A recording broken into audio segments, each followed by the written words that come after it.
बच्चों, आज हम क्लास 8 माँ की ममता पाठ का अध्ययन करेंगे। माँ की ममता पाठ एक भाव प्रधान कहानी है। इस कहानी का मूल उद्देश्य ये रहा है कि माँ की महानता और उनके प्रभुत्व को दिखाना। माँ सदैव अपने बच्चों की भलाई में ही रहती है।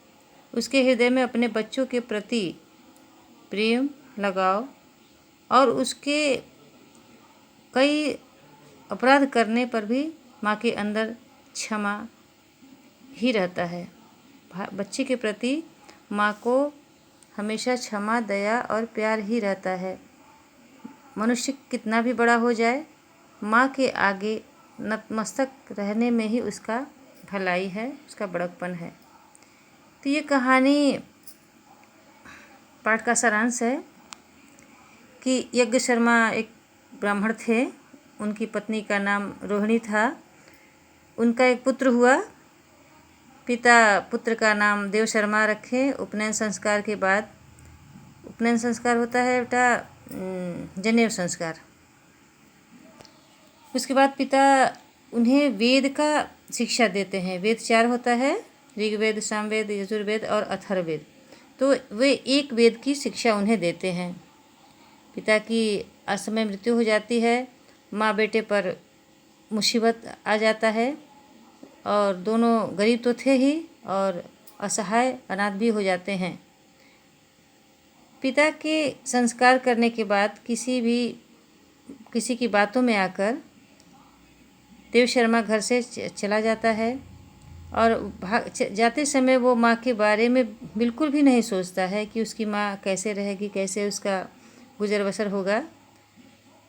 तो माँ रोहिणी बहुत दुखी होती है।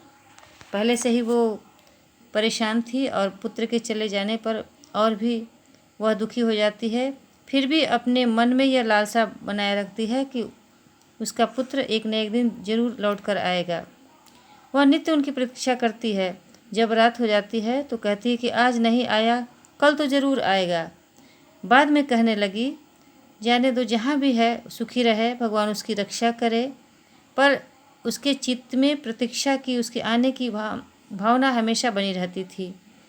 वह पुत्र की प्रतीक्षा में ही अपना जीवन बिताने लगी। आगे घर से निकल देव शर्मा क्या करता है कि वह घर से निकलने के बाद देव शर्मा गंगा आदि तीर्थों पर स्नान ध्यान दर्शन और अध्ययन करता हुआ ब्रह्मचारी का वेश में घूमता रहता। एक नंदी ग्राम में आता है। वहीं एक मठ में रहने लगता है। संयम के साथ जप तप और उसकी अपूर्व शक्ति उत्पन्न हो जाती है और उसे सिद्धि प्राप्त हो गई। इस बात का आभास उसे बिल्कुल नहीं था कि जब एक दिन उसने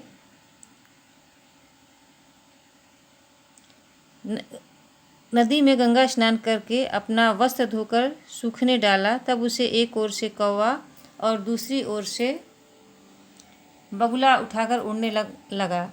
देव शर्मा ने उसे डराया। वे मारे डर के उस पर वीट करके उड़ गए। यह देख देव शर्मा को अत्यधिक क्रोध आया और उसने क्रोध भरी दृष्टि से देखा और उसकी कोप आग्नि से वह दोनों भस्म हो जाए। तत्काल वहीं भस्म होकर गिर पड़ते हैं।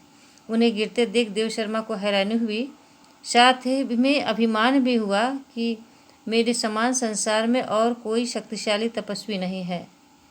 अपने को महान सिद्ध मानकर वह नित्य की तरह नंदीग्राम में भिक्षा करने के लिए गया। भिक्षा मांगते मांगते वह कश्यप नाम के ब्राह्मण के द्वार पर पहुंचता है और वहां आवाज़ लगाई कि माँ भिक्षा दो। कश्यप की पत्नी पतिव्रता स्त्री थी, उनका नाम सावित्री था और वह अपने पति की सेवा में तत्पर थी। वह देर तक चुपचाप पति की सेवा में लगी रही।